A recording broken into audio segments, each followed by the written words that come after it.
Iran और Israel तनाज़े पर अमरीकी नायब सदर जेडी वैंस और अमरीकी वज़ीर ख़ारजा मार्को रूबियो में इख्तलाफात खुलकर सामने आ गए। खबर रसां एजेंसी के मुताबिक ईरान और इसराइल के मुआनवे पर जेडी वैंस और मार्को रूबियो के ख़यालात और बयानात में वाज़ेह तज़ाद का इंकशाफ हुआ।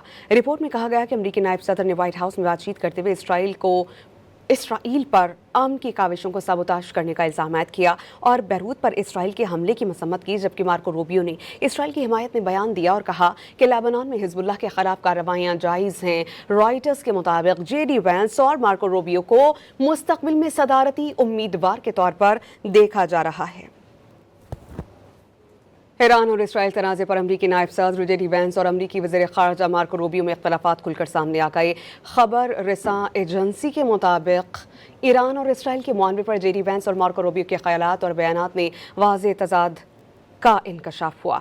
रिपोर्ट में कहा गया कि अमरीकी नायब सदर ने व्हाइट हाउस में बातचीत करते हुए इसराइल पर अमन की काविशों को सबोताश करने का इल्ज़ाम आयद किया और बैरूत पर इसराइल के हमले की मसम्मत की, जबकि मार्को रूबियो ने इसराइल की हिमायत में बयान दिया और कहा कि लेबनान में हिजबुल्लाह के खिलाफ कार्रवाइयां जायज़ हैं। रॉयटर्स के मुताबिक जेडी वैंस और मार्को रूबियो को मुस्तकबिल में सदारती उम्मीदवार के तौर पर देखा जा रहा है।